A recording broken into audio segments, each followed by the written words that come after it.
share resources, and especially how we can best share like Amin and Mo. So we've got on things I want to talk about: Instant Boost, Give Power on Optimism, Quadratic Funding, Giveth Pro. Optimism donations I know is live. Actually, that's pretty much, I don't have anything to say about it, but we can have a check-in. GiveStream and an upcoming Fox X-Ray Region Farm. And then on the research side of things, I want to try to give space to Santi to talk about the NFT integration and the treasury management post, and if Griff shows up, and index coop. Anyway, all these things we'll manage around them. And I'll just pass it on so we can get this ball rolling. I'll pass it to Mitch. Thanks, Lauren. Yeah, I like two of those things. Talk about Giveth Pro and treasury management will be good too. And if we do get it a mean, we can talk about upgrading the token distro. And that's all I got. I'll pass it on to Monique. Hey everyone, nice to see you here. I'm here just to sync up, mostly for prioritization. I'll let you know which developer are blocked by which part of the process, and get updated. That's it. I'm not distracted. I pass it to Santi. Thank you, Monique. GM, everyone. Intentions for the call is to listen up to all the topics, especially the Giveth Pro, and talk to you guys about the PFP integration if we have a chance. And I'll pass it to Franco. Thank you, Santi. My intentions for the call is just going to be streaming, and I'm very sick, so I'm just going to be listening in the background. I'm really interested in the treasury management, so yeah, I'll pass it over to Mary Jeff. Hello everyone. My intention for this call is to know more about updates and new feature and the plan for this week. And I have no distraction, and I'll pass it to Cherik. Thank you, Mariam. Hello, guys. I'm here to sync up with the team because I didn't have chance to attend the call for 2 weeks. So I'm keen to know about the updates and new decisions. That's it. I pass it to Griff. Yep, same as Cherik, except I've been here the last 2 weeks. Other than that, just following updates and seeing what's going on. No distractions besides a little breakfast. And I'll pass it to Amin. Thank you. I'm here to sync up, talk about the priorities of this week. That's it. I'm in the loop. I pass it to Corey. Are you going? Hey, no, I haven't. Thanks. Yeah, my intention is definitely to follow along with everything on the agenda here, just to be up to date on everything. And I'm just distracted by some work in the background. I'm just looking at who is left here. It is everyone. I think that's everyone. Yep. Yeah. Gosh, you guys are so good. Every time, I swear this call, every time, it's like nobody passes it to somebody who's already gone, and then we always make it to the bottom of the list. It's so great. Pros at passing. Anyway, let's talk about the things on the agenda. I'm so sad that Mo isn't here, because I really want to get some of these things out of the door that are sort of blocked by design. But I guess I'll try to bug him later. But we can still check in on instant boosting. Maybe just get an update from you. I mean, because I know also, like, I mean, we're fighting over you a little bit. It's like we need you for so many things, like the give stream praise thing. We need you for the instant boosting. Now it's like, okay, give power and optimism. I'm sure you're busy with other things. So can you let us know what's going on, and update on instant boosting, and just sort of maybe like what your priorities are, so I can move around. Yeah. I had good progress. I think I have done mostly 90% of the backend development. I would maybe launch it in the staging environment tomorrow. For the backend side, I mean. And then, yeah, I don't think that we have much to do on the front-end side. If the design is ready, and just I think they should just do a little change in the query, just project, all the project query. They just need to do simple modification, and then we will have instance boosting. Okay. I think, okay, wait, regarding the notification, I think it's like maybe we want to skip sending a new notification to people, like, because it's going to be weird. It's like Mo is suggesting to send a notification only to people who boosted that project within the last 5 minutes. And then tell them like your project has moved around in the ranks. And I think that's like a little bit weird and complex.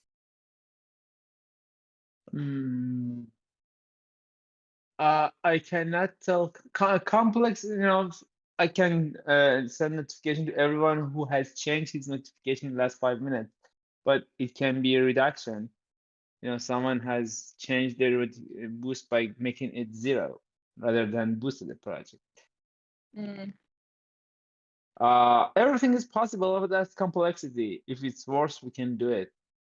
I don't think it's worth it, honestly. I'm not really sure what value that adds. I think just like in the success model, telling them check back on the project page within 5 minutes, something will have happened. That's enough. We don't need to send them a notification in 5 minutes. I mean, if you look at my Giveth page, I have 393 unchecked notifications. So if that's any indication, I'm not sure we need to give people more.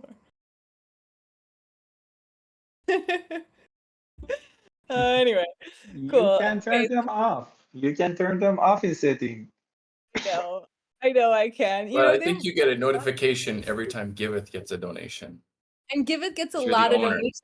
Because every time anyone gets a donation, usually Giveth gets one too. So it's like every day I have like 5 new emails, and anyway, it's nice. So perspective is a bit skewed.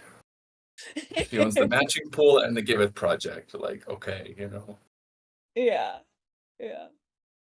Anyway. Okay, cool. So I'm gonna bug Mo again. The design thing that we're blocked by is like extremely small. I think we just need to add a little like text something to the project single page, and then maybe I can just like directly assign these issues once he's like finished there. Who is Cherik still the best person? Cherik, you're always my default go-to, but like, are you the best person that I should assign these issues to? Or I don't know, Monique, do you have like any also like prioritization? Yeah, you can assign the issues to me, and I distribute the issues to the other front-end guys. Yeah. Great. Oh, that's so easy. Perfect. Okay, cool. So I think that's fine for instant boosting, and amazing. I mean that you think you'll have something on staging tomorrow. Can you also just let me know? Let me know when it goes up, so I can also just kind of like have a look and like play around with it, and then can maybe like work with Mary Jaff on just like testing to make sure she understands all of the way that it's supposed to work. For sure. Great, cool. So then the other things I wanted to talk about, so actually maybe we can do this one because it's quick and I have your attention. I mean, the Give stream adding something to just a quick question before we just jump to the next topic. Can we just clarify when we're going through these things, comms engagement, so it's a little bit easier for me to determine where we're at? Because when I hear like 90% is finished, can launch on staging tomorrow, I'm trying to read between the lines here. That would be really helpful.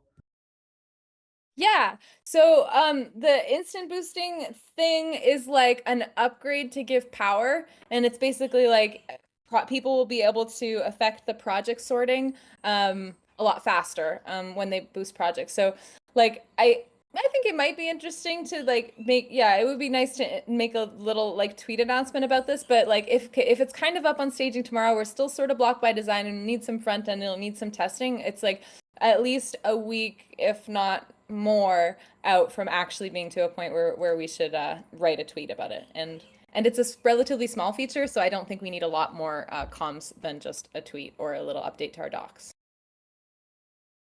Okay, thanks. Just for information, it's planned to deliver it on 13th of May. Sorry. Great.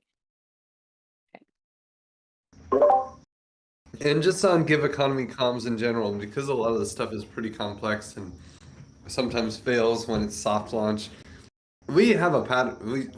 What I've noticed is we have a pattern of soft launching and then doing the comms, especially for small things like that. Would you agree with that, Lauren? Like, until it's soft launched on mainnet, Corey doesn't have to worry about it. Yeah, I think so.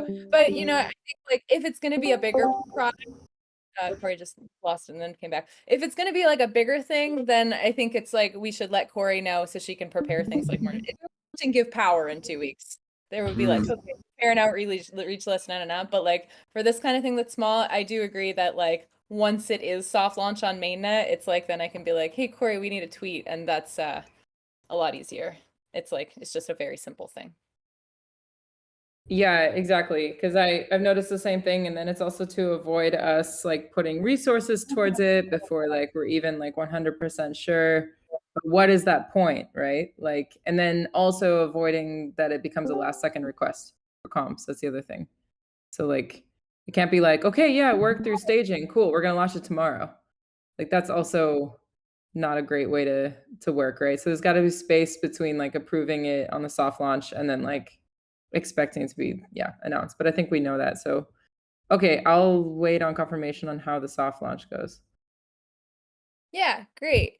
And then I guess since we're on this topic then with soft launch and things, Optimism was launched today, and I think there's just like a tiny bug that the devs are pushing a hot fix for. But like, yeah, so people will be able to add their address, and this is something we should prepare an announcement for, and I think we can announce it next week, like Monday or something like that.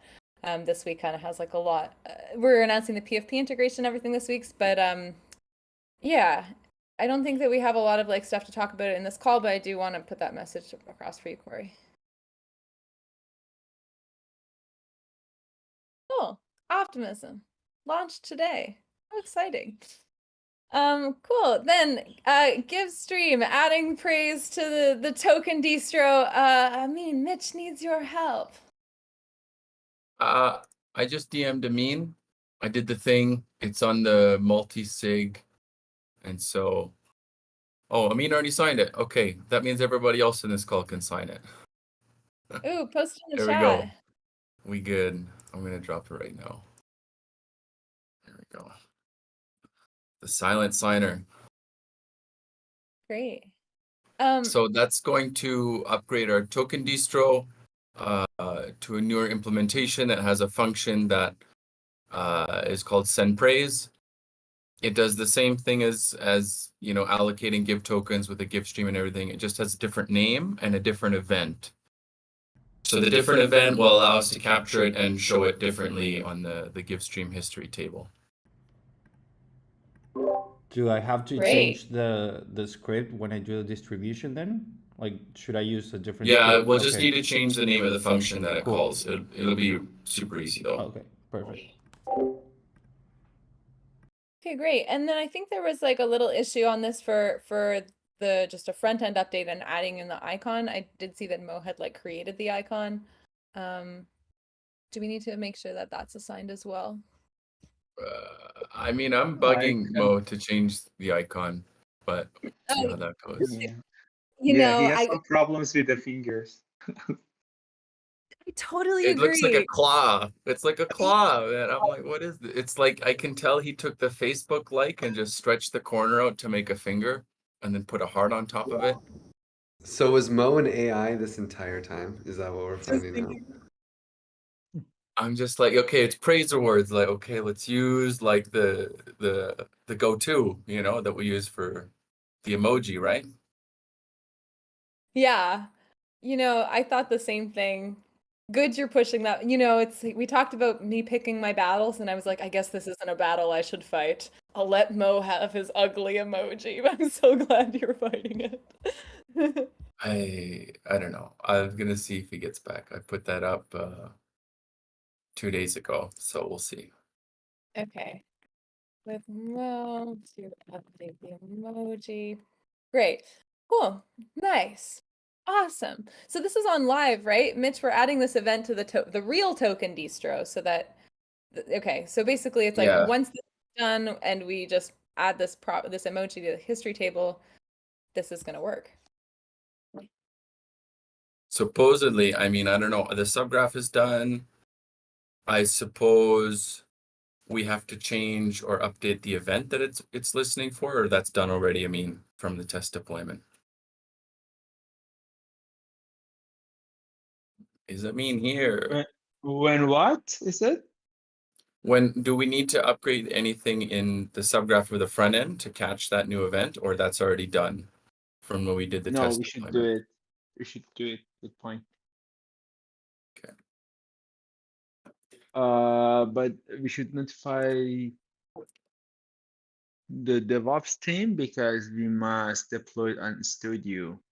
Let me. On Studio in the subgraph. Yeah, first I'm pushing it to the first I push it to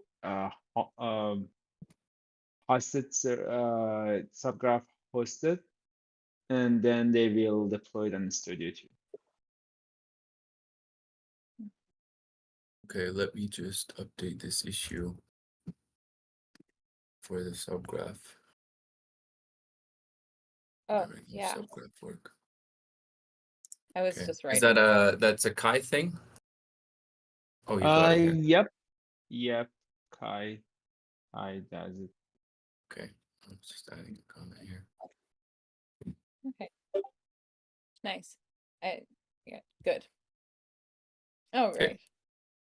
Between you and me, Mitch, we could take on the world. Like your comment. That's what I was gonna do. It's great. Okay. Awesome. So I think this is pretty straightforward. Then can we move on to other things, or is there anything left here? Great. You know, I would like to talk a little bit. Damn, Mo's not here. I really need Mo for quadratic funding because I feel like we're like really just kind of like mostly blocked by design here and design and prioritization. Maybe like Monique, I'd love to also maybe just get an update from you on like last week we were talking a lot about the project single page revamp and where this falls in the priority list with quadratic funding and how okay the single page thing will require also like a lot of back end work, I guess, like for comments and everything. So like is it safe to assume that we're going to start with project experience revamp and then add quadratic funding with that new design and then I can just kind of like operate under those assumptions, or should I should I adjust course and try to be like, Mo, we need to make this the old design? And the new design without the backend, only a styling has been started already because we have bandwidth for the front end. And all coming features for the front end will go live with this new design. But it's only a start, you know. I avoid preparing any features related to the backend because I'm fearing that it's not going to be finalized. I only just asked Carlos to spend 5 hours during this week for architecture of the whole, system that you're gonna have in the future, but no coding in the backend.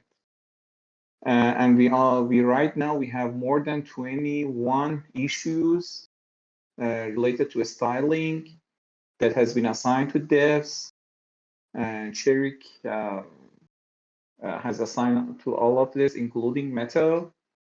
And I think we can make it ready next week, I guess. Am I right, Cherik? Yeah, I think we can have it. I think we can have it on Monday.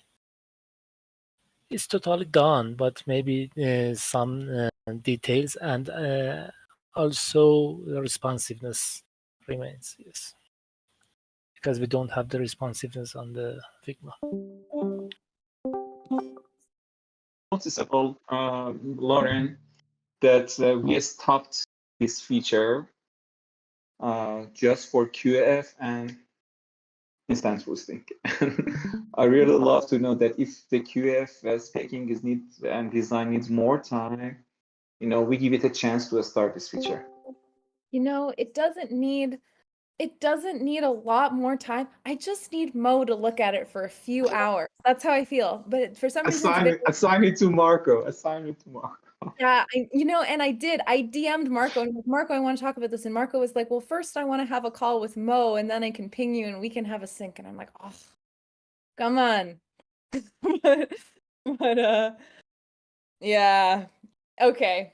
Well, anyway, I really think like the QF design, Mo put together a lot of it. The thing that it was missing was basically like a little banner that says like your passport score needs to be verified. Click here. And a couple of really minor tweaks that I don't think should take a super long time. And yeah, I guess it's really just a matter of like getting his attention and his time on it and being done. But but Mo, you're asking me basically like because you want to start assigning backend devs to be building out the other parts of the project experience revamp, which is going to take a bunch of time, and you're worried about it like blocking QF. Yeah, exactly. I'm thinking that we can even prepare the backend issues, at least the architecture of the backend by Amin to Carlos. I just think Amin can manage it better. But I'm not sure because I just started working with Amin about preparing these issues, but we were afraid of that this UX may have some side effects about the structure of this backend issues. And we prefer that the whole design is getting confirmed, and then we start backend. For the project experience or for QF? For QF, passport, and system related to the. Well, but if we can do start something from the backend with the help of the Carlos, it would be fine. I heard from Griff that also the praise is almost done, so we're gonna have Mohammed next week full time. Great. Oh, that's so good. I really missed Mohammed.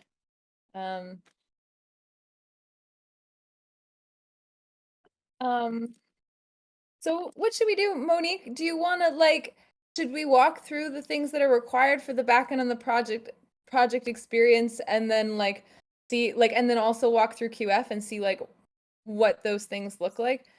And then because I think there's like overlap, and honestly because I'm not a backend dev, sometimes it's hard for me to understand like this actually requires a lot of work. So maybe we can walk through it with somebody. Like, you think Carlos? I think that I started scoping it with Amin, if Amin remember, but you know there are still some foggy areas about the UX. For example, we need the user sign with MetaMask and then sign again with the passport. And if the score changed,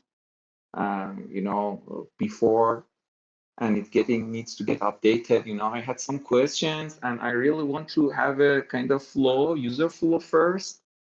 And if we think that the user flow is almost done, we can jump into speaking of the backend, I think.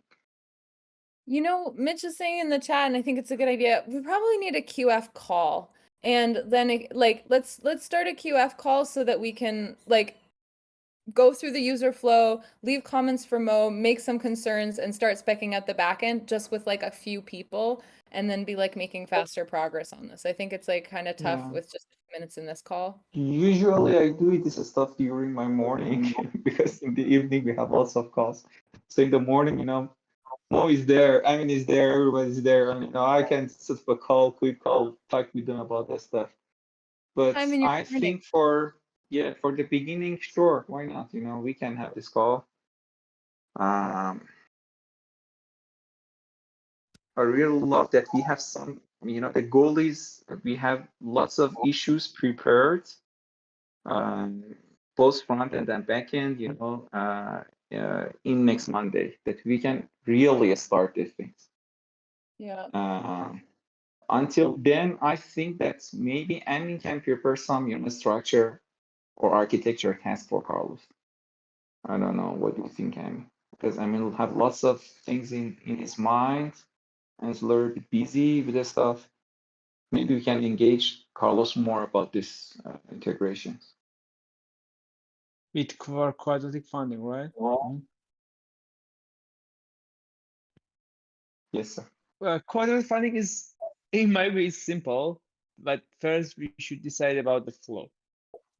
Currently, basically, our login is signing a message by a user who has a private key, right?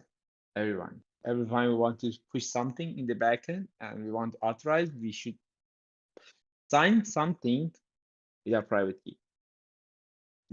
We can, and for submitting to Gitcoin, we need to again authenticate with their nouns, with their information. We should sign their message. So we can rely on that functionality to say, yeah, the user has signed the message. And we can combine both and only sign one message. But it all to decrease the friction and only sign once. By the way, the basic, if you guys, the stakeholders, product managers, define this flow for us, we can then implement the backend. In my view, the backend is so easy. We don't have much complication there. We don't have much, but we should first know what's your requirement, what aspect of the QF that you are in your mind, how it will be, how it will function. And just I can now write down somewhere the constraint, the situation that it is, because every time the user changes his profile, he should ask for recalculation the balance, and I think it's the only thing that we should do. We should put it in perspective when we are designing that the user, everyone who has filled his passport dashboard has a score, but the score will be calculated by asking him to submit. So the backend guy is not the biggest stuff. We can do it. Don't worry about it. Just design your product. We also need to I think build something to keep track of the donations that happen just in QF, so that it's kind of not it's we can just see which donations were part of the round, and then also kind of have did this person have passport score, yes, no kind of thing. So it's we need to look at that, because then we'll be using that data in order to determine how much matching each project will get. And I think we have the the time when the donation is created, and we have the time of the run. So it's not something we save extra information. We don't need any extra information to save. Every donation has a created at the time, and the run is definite, and only we need to know whether the user has gained enough score or not. That in my view. But you should design you should define the spec, design the application, design the service, and for that point, when the user, for instance, you have filled your profile, you would get enough score, but you have not you have not submitted again your profile, so we will not include you in the program, in the quadratic funding, and we should notify the user that if you should fill your you are not, your donation is not eligible for quadratic funding. Fill your profile and then resubmit your profile. Actually in our scoring program, fill your passport profile and resubmit to our scoring program. So then we will be able to include you in the program. And the good point about the API of the passport is that you can iterate over all the participants and see which ones has enough score. For instance, at the end of the run, we will walk around all the people who has submitted their profiles to our scoring program and get their score and say, okay, user 1, 2, 3, 8, these were eligible. And we will add them in our math and calculation of QF. Yeah. So basically it's simple. In my view, it's very simple. They have only 4 API calls. 2 or 3 of them are totally straightforward. Just we have a submit and get a score. Just that. Just submit your profile, get a score. We define a scoring program, user submit to it, we get the score. Just that. Just these two. And it's very simple in my view. What about the estimated matching thing? Does that require any backend or is that just front end? Because it's like we also need to look at, like we need to create basically this number, and we can fork what Gitcoin had done in their original grants program. Basically, they did this kind of thing. It's like shows you like how much estimated matching, and also like for each donation, like for a donation of 1 DAI, you could get like a 9 DAI estimated matching. And is this all just front end stuff, or like it's like we kind of need to look at how much has been donated to that project in the round, and I guess compare it to the amount that's been donated to every project by how many contributors to every, like throughout just the round, and then figure out like a rough estimate of the matching. I think the estimated matching was always like super inaccurate. It always has been super inaccurate, so it doesn't need to be perfect, but yeah, we need to look at like basically what Gitcoin did, and that might have a little bit of back end work as well. Yeah, I That's think good you point. need Yes, to. that is extra thing. I didn't Yeah. see that. Sorry. I didn't. It is extra thing, and we need to first have the spec that. Do we need to the user donor have enough score at the end of the run or at the donation time? At the donation time, we want to have these Oh. estimated things at donation time, but they're never accurate, and we just need to borrow what Gitcoin did. So maybe I'll send you this here link, Amin, and you can maybe just like have a look. Yeah, here you go. This is. And I want to emphasize, it doesn't have to be accurate. It's never been accurate. It just has to be relatively true, so people can see, oh yeah, this project will probably get more matching than this project, and put a real number in there and all that. But it's all bullshit. It's bullshit. It's always been bullshit. But the user experience is incredible, and like the fact that it's missing in the current Gitcoin rounds is like crazy to me.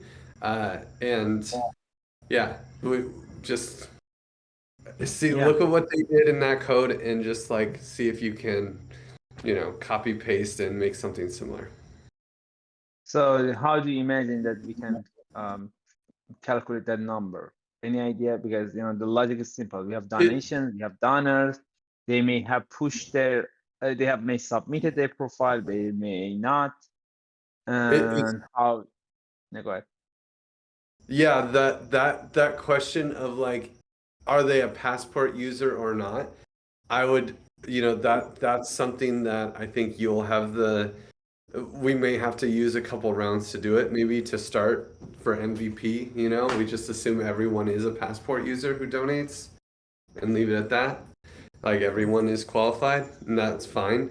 But that's very much a distinction we'll have to watch on how we want to manage that, because if we're attacked and then it makes it look like it's more like, yeah, we'll just have to see. 404.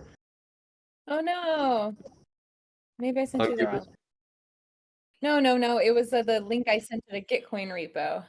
That from the spec doc. Let me see. Oh no, here, let me try again. Sorry. Posting in the chat. Yeah, I mean, in general, they just say, okay, here's the donors, here's the number of donors that donated this much money, all the total donations, square root each donation, add them together. If the round ended today, this is how the matching would be distributed. That's how it works. The thing is, like, on the first day, when there's only been a few donations there, it's like, oh look, this guy's gonna get $10,000. It's not true. That's not really gonna happen. It's early on they got a couple extra donations, so it'll be inaccurate, but it's okay. Yeah, and how much money we will pay in each QF round? That will be known in advance. Yeah, we'll have the matching pool, like the raised amount set up at the beginning, and we'll be like, this MVP is distributing like, 50K or whatever. It's also based on how much we can fundraise. So we should imagine, suppose some number and do VP, and then later Yeah. do a Assume exact 20. value. If you need to make an assumption, assume 25K. Okay, that's Yeah. fine. I mean Okay. that we should fetch it from a backend, or we should fetch it from somewhere else. I don't know. Back end. I think so. Maybe have a look at like what Gitcoin had done, and just kind of like start wrapping your head around it. In the meantime, I'm also just going to schedule a QF call so we can like make a little bit more space to hash through all of these things. But honestly, that's the only other thing I could think of that could require a little bit of backend. So it's good that it's kind of like on your radar, and then we can still, in our meeting, start mapping out like what the issues will be.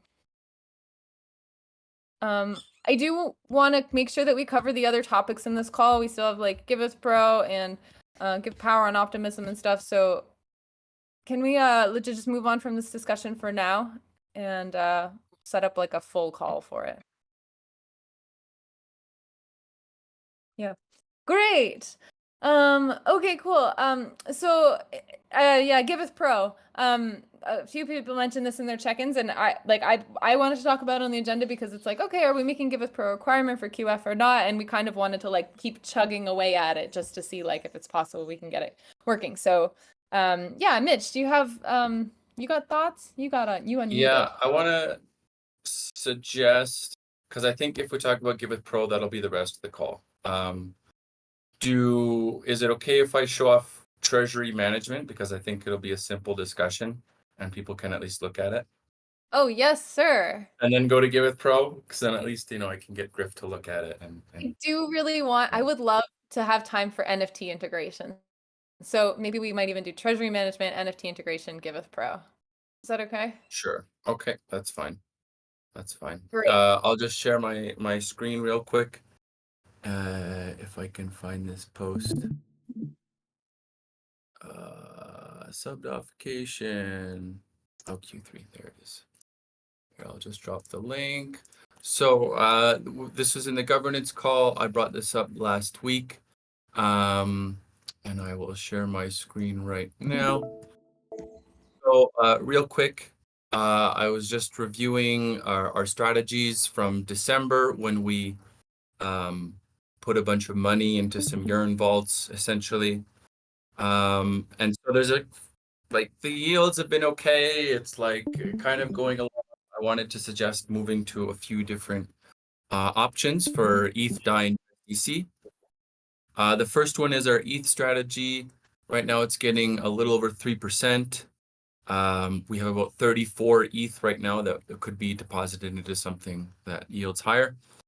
My suggestion is IC ETH. That's from Index Coop, which we're actively pursuing with, and Gitcoin is already using them for similar products.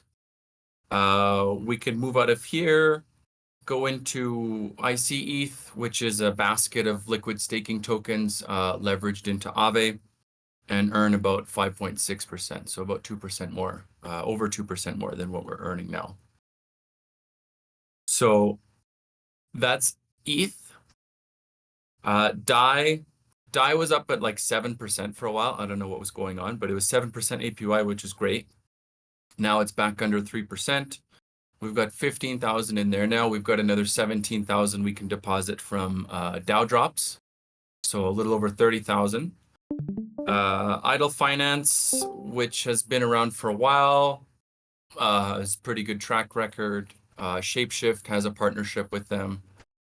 Their senior pool, which has up to 85% coverage in case of an exploit, yields about, I think it was 4 to 7% consistently, so it could net us a bit more. I think it's up at 7% right now. So we can move into that. The last thing is the USDC, which I think we have the least of, around 16, 17,000. Currently sitting well under 3%. It's pretty low. And again, suggesting we could move to Goldfinch, which has above 7% APY, or Idle Finance, which is comparable, around 6 point something usually, but it varies. But generally higher than Yearn by a good amount, almost triple.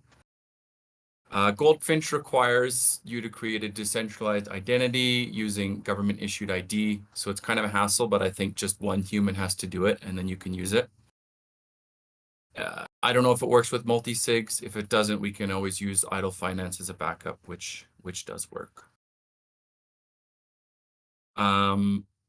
There's also a few $1,000s on Polygon from a Polygon grant. We can bridge that over. It'll cost a bunch of money in gas, but it might give us a better yield. That's kind of the gist of it. I have some options in the forum post as well, just for people to leave their opinion there instead of commenting. But that's the TLDR. That was pretty fast. I just want to get it in front of people so that I know what direction to take next week. For comment now.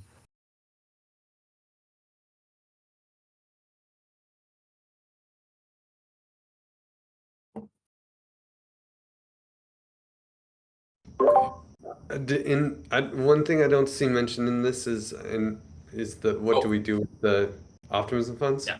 Sorry, that was at the top and I skipped over it. Sorry about that. Okay, so this is probably a huge important part of it. So we got, Griff mentioned, I think on the last call, we got about 280K DAI from the optimism things. That's huge. And I feel strongly we should start meeting some financial obligations, start paying people in DAI, or start covering our costs in DAI instead of reimbursing them in 100% Give. So we have 3 different options, well, 4, honestly, the 4th one being do nothing and stay with what we're doing. We can start using that 280K in DAI and start covering 50% of our contributor costs in stable coins instead of reimbursing them in Give. That'll give us just barely over 5 months of runway at that scheme. We can bring that down to 40 months and we'll get over 6 months at that rate. Or we do 100% coverage of salary costs and we'll be shy of 3 months. So we won't even get to 3 months at that rate. So those are the 3 options. 4 if you think we should do nothing and just keep reimbursing 100% in Give. And there's some voting in there. There's some polls. I would like to start doing this for our reimbursement payments for April. I think that's what I said.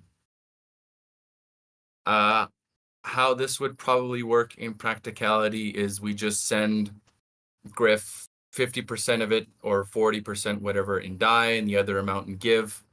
And then we just continue with how we regularly pay people. And if we get past this 5 or 6 months and we find that we can keep going, maybe then we invest in like a more robust strategy for paying this out. But don't make it too complicated. Just get the money flowing.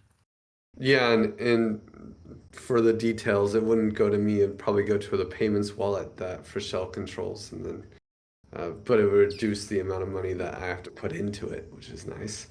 And then on the other side of this is when obviously if we take a month by month strategy of paying down salaries, I assume we would want to earn interest on the other amounts of funds. Would we put that in a DAI strategy, or what do you? But if it's worth it, my thing is gas. If we put it in and then have to take it out in 3 months and pay, $120 on it, it's like, oh, okay. But I think that's a good point, and I'm wondering if you maybe leave a comment if you think we should put a buffer that we can deposit.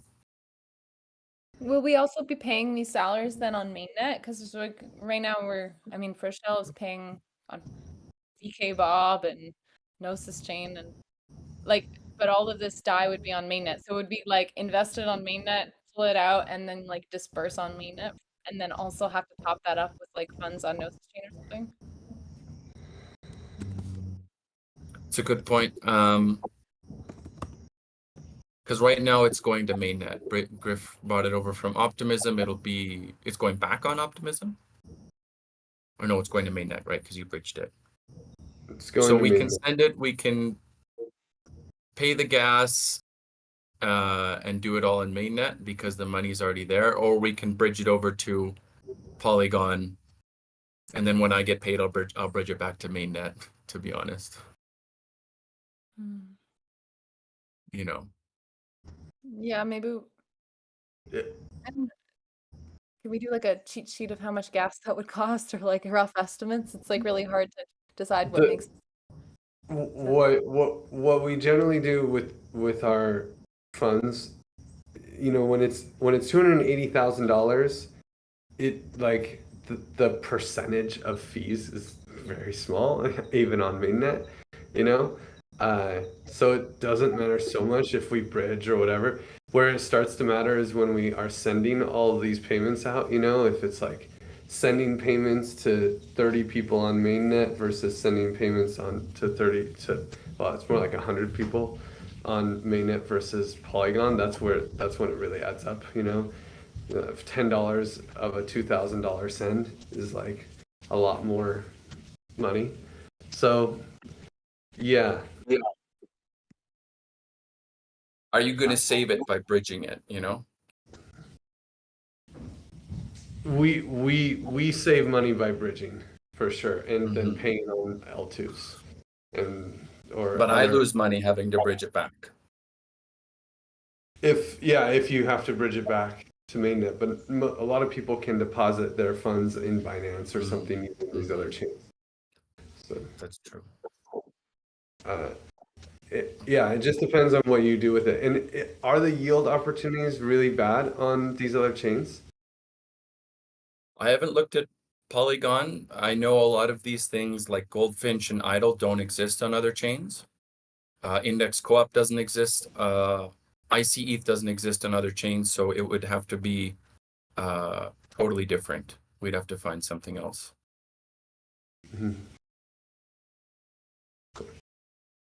And nothing sketchy. No goose. No. I mean, that's the thing. It's like these are like they're pretty legit. Like I invite everybody to do their own research, but I mean, this is like they've been around for many years and they have a good track record. Yeah, I think I want to like click all the links you put in here and just like kind of take a look at it before I like really have strong opinions. But I feel like, I mean, probably, I feel like you probably did your research and that like I'm just gonna go with what you thought was a good idea, Mitch. But I'll spend some time on the forum post and click some links and have some opinions. Yeah. And just think about it a little bit more. Does anyone have any like comments on this? Like for now, we have 10 minutes left on the call. I do hope we can move on to some things. Griff, do you have any last thoughts or no promises? I promise you'll read the forum post and make a comment.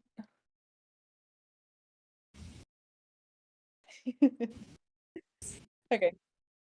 Mitch, do you have anything else?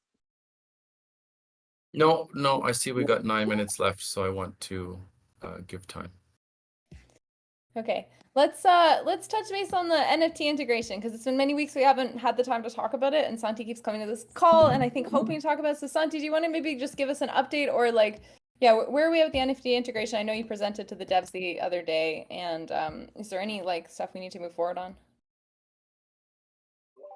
Well, I just wanted to share with you guys the idea behind it, which is basically, the basic idea is to try to do what other organizations do in real world that try to fund donations, which is offering different amount options to the donors instead of just leaving up to them to decide what amount to donate. So it makes things easier for donors. And I was thinking on offering and maybe do a pilot on 1 or 2 projects to see how it goes, but offering the project owners an option to define 2, 3, 4 NFTs, link to whatever they want to link them to. Like this is going to be used for this specific task on our organization, or these amounts are going to be used for these other tasks.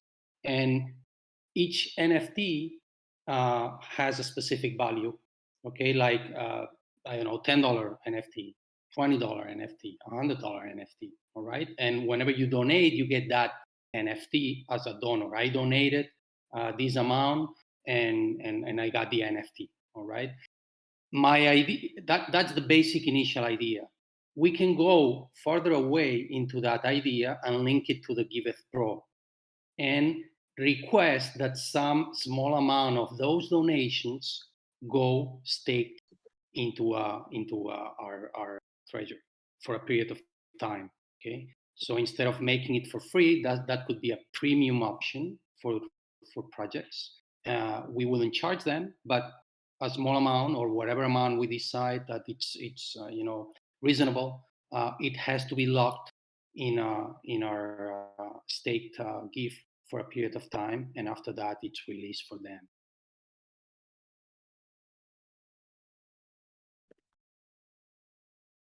Okay. And did we have like so projects would need to like choose NFTs that they would have, or like they can just like They upload basically should have to provide the art, and for 3, 4 NFTs. We wouldn't use ERC 721 as we did for our PFP collection. This would be ERC 1155. So I would say 5, 3, 2, 7 different art is enough. You could, they can even use the same art and just change color and change text, like saying, you're a silver donor of our project, you're a gold donor of our project, or you're donating for the education of one specific child for a year, or you're donating whatever they decide that these batch rewards want to be. And after that, we would have to create the contract, generate the NFTs, and offer them a minting page that they can offer their donors, so they can purchase those NFTs for specific amounts instead of just donating whatever amount they want to donate. So I would say they can use a regular way of donating, just as it is right now, or they could go through the NFT donation, which would provide them specific batch to the NFT. And then they can, if they want to, we can provide some advice, but they can link, if they want to, they can link those NFTs to TokenGate some specific information for those who own the NFT, offering them more content on what they are doing on the ground or wherever. But that's even a farther step.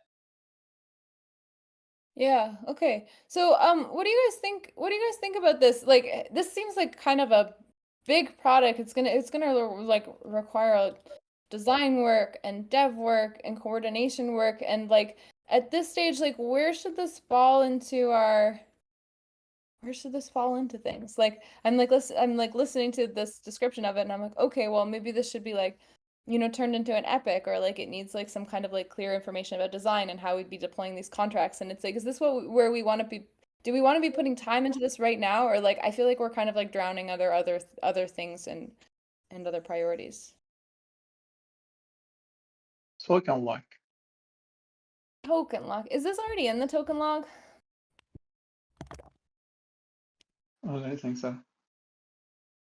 No? Santi, can you create an issue? Or I guess actually, I don't know if everyone can create issues in this epic. Maybe I need to create an issue. Okay.